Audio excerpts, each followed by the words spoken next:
আজকে অনেক দিন পরে একটা রেসিপি শেয়ার করব। এই রেসিপিটা মানে কেউ যদি ট্রাই করে বাসায় খাবার পরে বলতে পারবে না যে এটা ভালো হয় নাই। এত মজার একটা মানে রেসিপি। তো আমি এখানে কাঁচকলা যেটা রান্না করে না, ওই কলা 2টা নিছি। তারপরে হচ্ছে কলা 2টা কেটে ধুয়ে মানে কষ যেটা ছিল এটা ফালাইয়া এগুলারে সিদ্ধ করে নিছি। তো আমি এদিকে মাছ নিছি 1 পিস, এখানে রসুন আর একদিকে হচ্ছে পেঁয়াজ।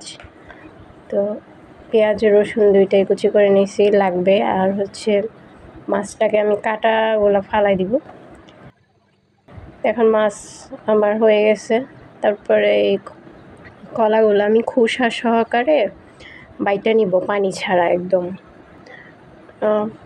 খোসা সহকারে বাটলে হবে কি জিনিসটা বেশি হবে আর খাইতেও মজা হবে। আমি এটা কোথাও খাই নাই, অবশ্য আমার ফুফু একবার বানায় খাইছিল, তখন আমার কাছে জিনিসটা অনেক মজা হয়েছিল। কীভাবে বানায় কখনো ট্রাই করিনি, এটা আমার প্রথমবার। আমি নিজে চেষ্টা করে দেখলাম, এত মজা হয়েছে বলার বাইরে। রান্নার ভিডিও আগে দিতাম, এখন দেওয়া হয় না। আর সামনে তো পরীক্ষা, ভিডিও ঠিক মতো করতে পারবো কিনা এটাও জানি না। তারপরে হচ্ছে আমি কলাগুলা বাটার পরে মাছ যেটা নিছিলাম কাটা ছাড়া, ওই মাছটা দিয়ে দিতেছি।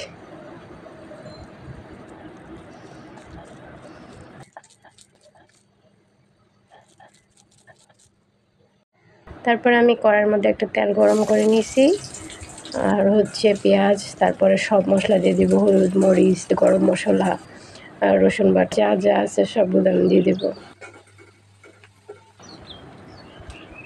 তারপরে লবণ, এগুলো দেওয়ার পরে মানে সব মশলা দেওয়ার পরে তারপরে কলা বাটা যেটা ছিল, কলা আর মাছ, ওই বাটাগুলো দিয়ে দিব। তারপরে এই তেলের মশলার সাথে ভালোভাবে মিক্সড করে করে ইচ্ছা মতো মানে এটাকে রান্না করে নেব, একদম যতক্ষণ খুশি এটাকে রান্না করে নেওয়া যাবে। মাঝখানে আবার শুকনো মরিচ ছিল আমার কাছে, একটু ঝালের জন্য শুকনো মরিচ দিছি। এইভাবেই ভর্তাটা হয়ে যাবে, ভিডিওটা আর এত বড় করার দরকার নাই। তো এই যে আমার ফাইনালি ভর্তা, কাঁচকলার ভর্তা।